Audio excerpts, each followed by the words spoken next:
What's up, everybody? Welcome back to another episode of Rams Brothers. I'm your host, Dean, and I'm joined, as always, by my brother and the other fantastic host of this show, Nick. And Nick, we're talking about a real football team here. We got a big win in Arizona, but first and most importantly, how are you, my good brother?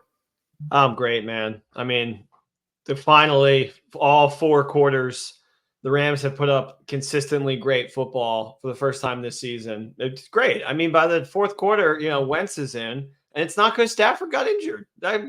You've got to be happy. Got to be happy right now. Is there a rejuvenation factor that has come upon you? Is there an in the hunt factor? Are you kind of looking ahead at the schedule? Because I know you, before the episode started, you were like, who's ahead on the schedule? Let's take a look. Are you, I want to know where your head's at right now, because I think a lot of Rams fans' heads are, were we tanking? Were we trying to get a better draft pick? But now we're 5-6 with back-to-back wins. Where's your head at?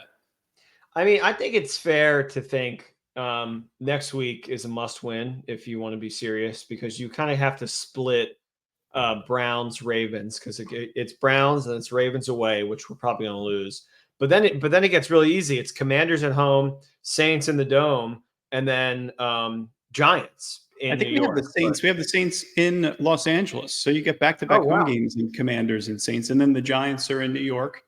Yeah. And then, the 49ers in San Francisco. But, yeah, I mean, it's going to come down to the end. We were hopeful that this team would be a 9-8 football team. If they have an opportunity, if they can go 4-1 down the stretch with San Francisco in the final week, there's an opportunity to do so.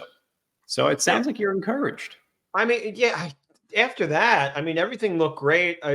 Honestly, what really looked great was the run game and the reliance on it, and just being able to lean on Williams and Royce Freeman together was amazing. Because when that opens up, then the offense starts to look better. Defense doesn't have to be on the field as long. So yeah, I mean, great scripted drive to start, and then they just kept going, and they didn't let up. They every opportunity there were like one or two huge mistakes. But that's really it. And this has been a very mistake-heavy team this whole season. So they're young, but I think they're really hungry right now, and I think they know who they are. And I think they believe that they have this surprise factor in them right now, being, their record is worse than who they actually are. I think this was as close to a perfect game as the Rams roster can play this season. The 2023 roster, like, they've now won back-to-back games for the first time this season. They've swept a division rival. We've talked about in back-to-back weeks. And they have when you sweep multiple division rivals in week 12, I feel like that's usually a sign of a 9-2 football team. It's a sign of an 8-3 football team. But we're 5-6 and 1-6 versus everyone outside of Seattle and Arizona. So it's the first time that they've won back-to-back games since weeks 2 and 3 of last year. But in terms of as close to a perfect game as this Rams roster can play, 457 yards of total offense. They put up 37 points. They were 6 of 12 on third down, so 50% there. They converted twice on 2 fourth down attempts. They only punted twice, the second possession of the game, and then the Carson Wentz drive. Like, it was a miraculously impressive, the way that it was called, the way that they had a really good feel for the game, relied on Kyren Williams, relied on the offensive line, establishing the line of scrimmage, but also, like, to start the game, they were throwing it around a little bit. So that, being pass heavy to start the game and taking advantage of some deep shots eventually opened up the Kyren Williams and Royce Freeman run game more so than we could ever imagine. Perfect. I mean, it's a good start when on your first drive, Stafford hits Tutu for like 40+ yards. Right. You know what I mean? Like from there, you're going to get going quick. They scored fast. And then the defense, you get a little worried because Arizona does like a nice, long, consistent drive down the field to score 8 because our special teams messed up and they elected to go for 2. And then all of a sudden you're worried again. But then after that, Arizona's offense had nothing. Our defense started looking great. And yeah, I mean, the offense just kept rolling. They did not stop after that. Yeah, I mean, let's talk about Kyren Williams, because I think coming off the IR, right, with a high ankle sprain, 4 weeks, you're recovering, you're getting your body reacclimated, you're getting yourself back up to game speed. We were like, Royce Freeman, they're going to slowly integrate Kyren back to the offense. No, this was full speed Kyren Williams. Like, ball dominant. We want the rock in your hands late in the game, and we want you to win us the game. It's exactly what he did.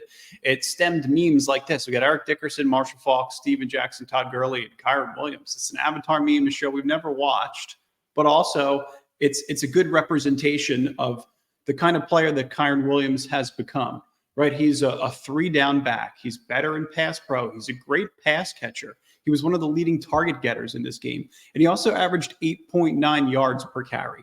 So Kyren Williams was as productive as you could possibly get, to the point where he was outgaining the Arizona Cardinals. This was one point in the third quarter. Kyren Williams had 181 total yards. The Arizona Cardinals had 179. That's how dominant Kyren Williams was. There was a point, I think it was later on in the fourth quarter, that he achieved this acclimate, the first player with 125 plus rushing yards, 50 plus receiving yards, and 2 plus receiving touchdowns in a game since week 1 of 2017. Like, you're thinking to yourself, oh, Christian McCaffrey, you're thinking to yourself, Alvin Kamara, maybe Austin Eckler. No, Kyren Williams. Yeah, Kyren Williams against the Arizona Cardinals. That's how special the performance was today. Unanimous offensive player of the week. Just insanely impressed with how he balled out today.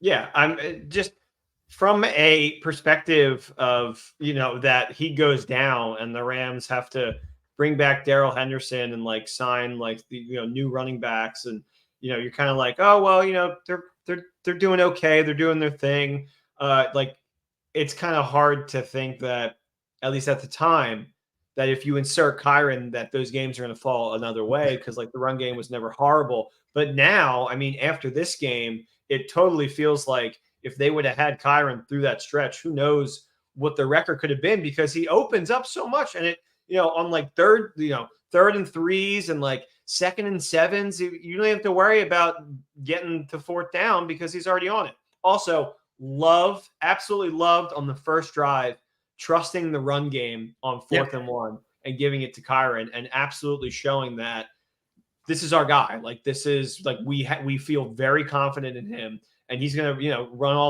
all the way down Arizona's throat.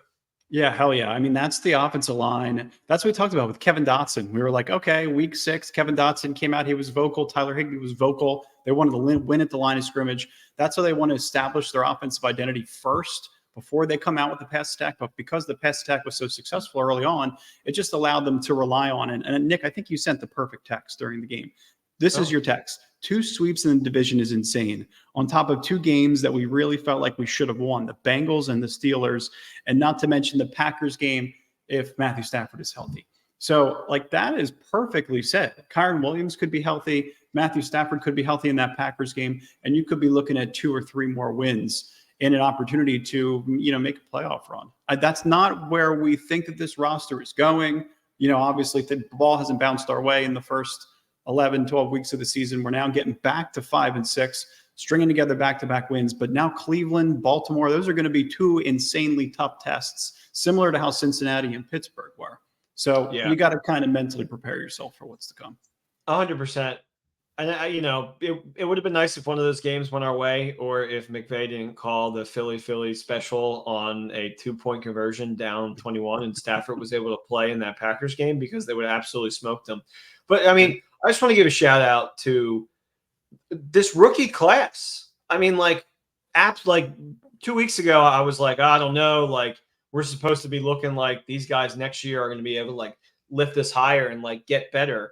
But I mean, Steve Avila, Puka Nacua, obviously, Stenson Bennett, just kidding, Kobe Turner. I mean, all having like big impacts in the game, like truly being like impact makers and like ballers, playmakers. So yeah, I mean, you can feel comfortable going into next season knowing that, we're going to bring in more talent in the draft, and we currently have our 1st round pick. But this team, they're young right now. They're going to be older next year, and they're probably going to get a little better. Yeah, they're going to be tough, right? And what's so interesting about the Mick Stafford game plan today? And you talked about Puka Nacua as as a dominant wide receiver and just having an incredible rookie season as a 5th-round draft pick. You look at this graphic and you're thinking to yourself, all right, Jordan Addison, Zay Flowers, Quentin Johnson, and Jackson Smith and Jigba, those last two, Quentin Johnson and JSN, not having great seasons statistically. But Zay Flowers and Jordan Addison are two of as good as first-round rookie receivers as you could possibly get. And Puka Nacua has 250 more receiving yards, and this was entering week 12. Like Puka Nacua is like 80 yards shy of his first 1,000-yard season as a Rams rookie, which is incredible. He could do it by week 13, week 14. And then you don't have fancy charts like this for guys like Steve Avila. But, I mean, he is incredible. Like you saw him on one of the Kyren Williams screens where he was just marching down the field looking for anybody to take out and looking to create a run lane for Kyren Williams downfield. And the second and third level, like that's from a left guard. Like you're used to seeing things like that from Big Whit, but to get that from the kind of production from a rookie, from a left guard, from a guy from TCU, you stayed put in that second round. You were like, I'm not going to outthink myself. I'm going to take the best player on the board, the guy that we like, and he's going to be a great player for the Rams for the next 12 years, without doubt in my mind. Yeah, 100%. You just have to feel right now after a win like that, confident in the future for this team, because regardless of if we split these games with Browns and the Ravens and whatnot, I mean, going into next year, like I'm way more excited now. It's a sweeping. Sure, it's Arizona. They're 2-7. They have Kyler, and their defense was banged up, but still, that's a big game. It's a statement game. It's not a 17-16 victory over Arizona. That is we came to play, we came to win, and we came to like prove that we can win hot. And I think that was their best game this season outside of maybe week 1. And now, you're fully developed. You are who you are. So it's nice to see that later in the season as opposed to, the potential fluke of week 1.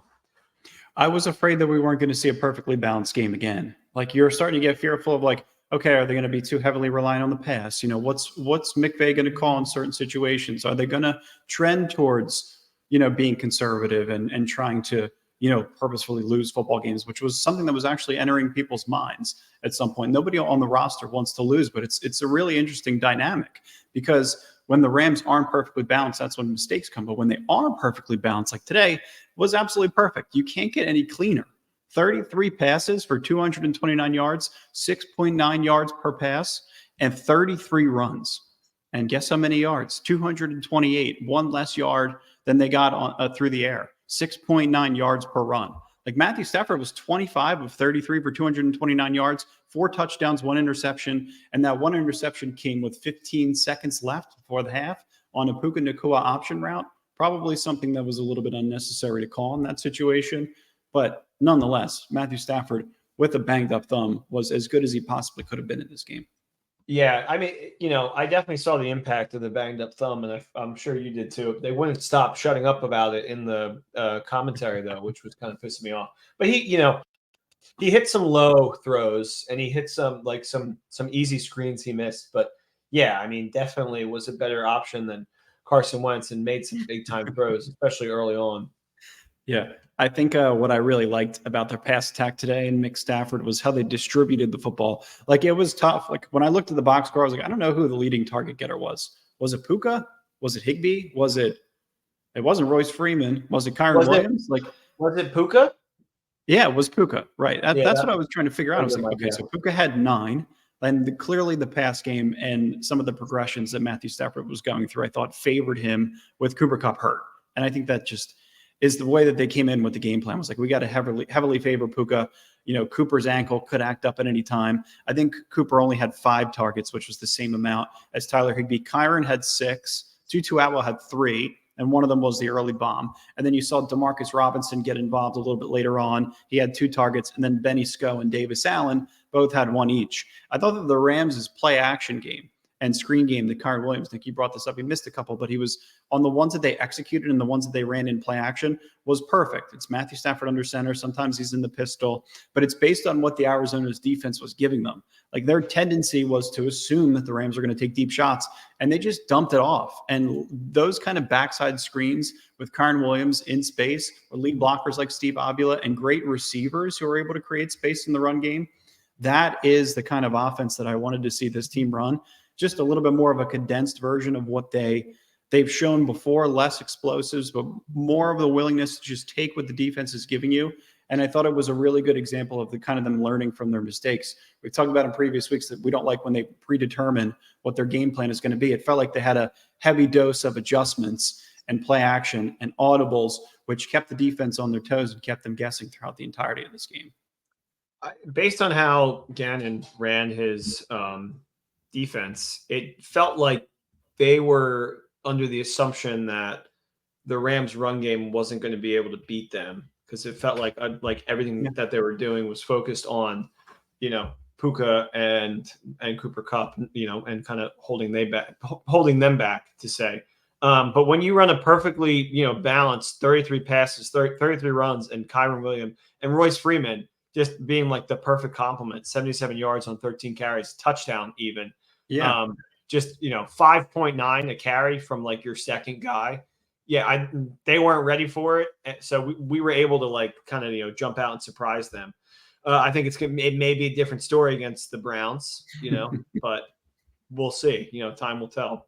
They just so happen to be the best defense in the league, but we just so happen to have just lost to Russell Wilson though. So. Right. But we're coming off of going to have the offensive player of the week, and then we also conveniently have the best defensive player in the world. Like this game was so interesting from Aaron Donald. It was this is his 10th season, but he's just a game wrecker consistently. If you look at the box score, he's all the way at the bottom. He had 0 tackles in this game, not one single tackle, but he had 2 quarterback hits and he had countless pressures, one of which was a hit that tweaked Kyler Murray's ankle and blew him up off of his spot and got him to run around a little bit more frequently than he has to. And that limp was pretty persistent the entire second half.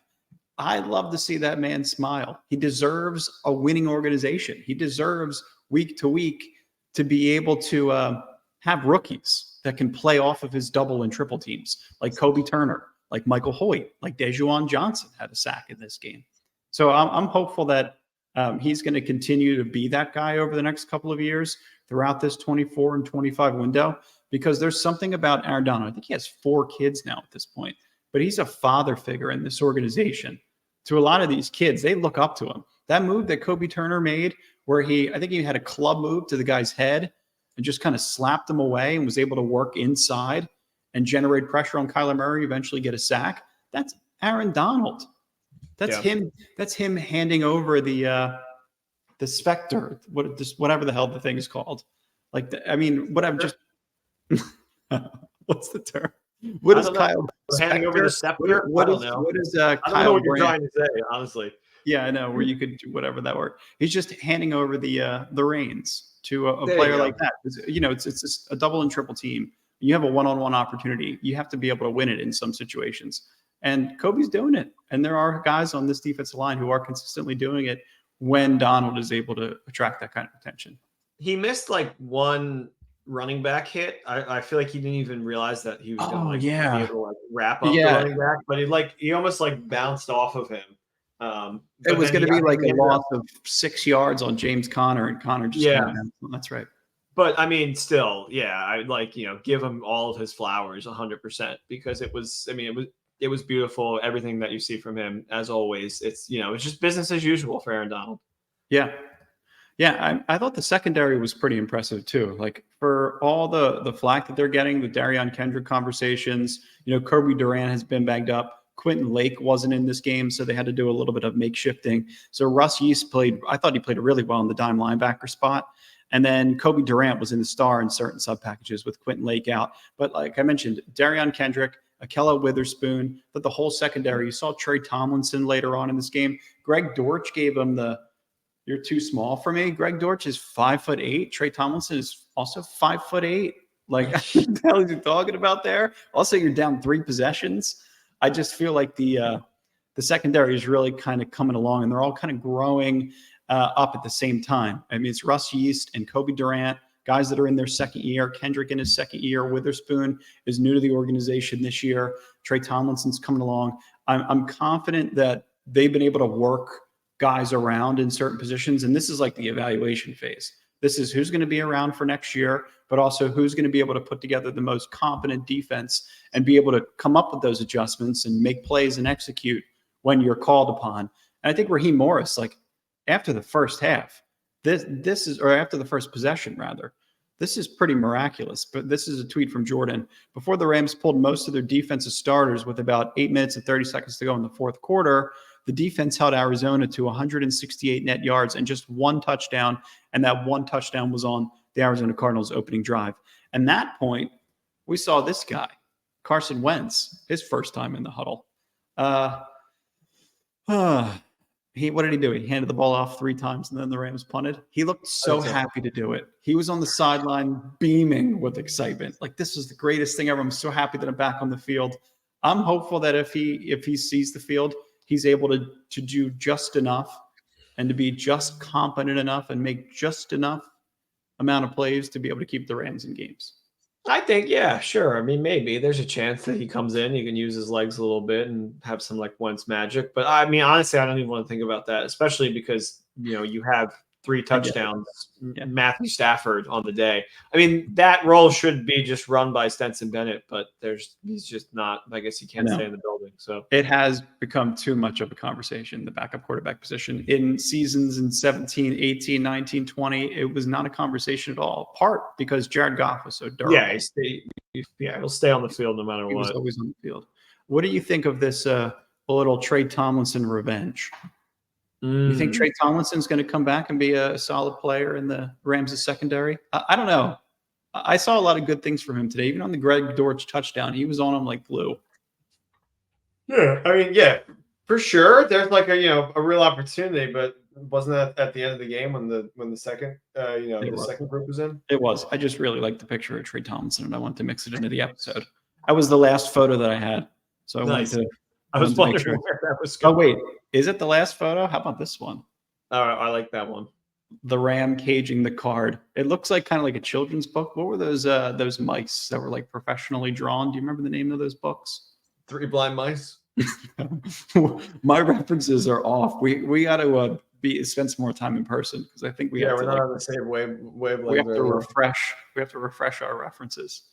I'm trying to remember what that's from. But do you think Kyler just thinks that like the Rams are just like the most scary team in the NFL to him? Because it feels like no matter what, he just can't really find a way. Especially that season the Rams won the Super Bowl. Arizona was like on top of the division, like they were 8-0 to start the season. Yeah, and they were like I think like 2-point underdogs going into that Monday night first round of the playoff game where they were the wild card spot, and the Rams just mulled them over, similar to this.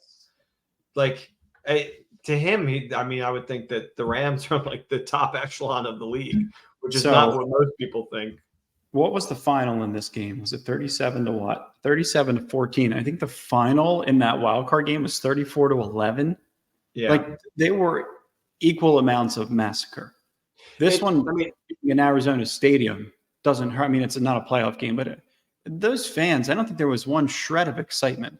Like the most excitement they had in that game was booing. Or when our guy jumped over the center and they were able to go for 2, and they were winning for 2 minutes of the game. Right. Yeah, I mean, it's crazy how we just own Arizona like consistently. And I saw a lot of sharps saying this is a bad spot for the Rams. They can't win 2 in a row. And I was like, Rams are 8-1 against Arizona with Kyler. Like, what do you mean? When we talk about the Rams' road game next season, we'll be talking about a 10-year span of when the Rams last lost to Arizona in Arizona. So like that, you could chalk that one up. Well, your sports better gambler. The Rams are going to be a better team next year. I don't know what the Cardinals are going to be, but Rams go to Arizona, they win the football game. We got 10 years of data to support it. I don't want to let this podcast get away from us without talking about Lucas Heverisic. Yeah. Oh, of course. How could we? We saved the best for last. We won't let you get away with this, Lucas. So he made one from 24. He missed one for 50, and then he was 4 for 5 on extra points. So, that's I mean, it's essentially a dome. I know they opened up the top today, but like that's getting close to, trying out other kickers, honestly. You have a pretty good feel for kickers. Do you think that the tryouts are going to happen sooner than later?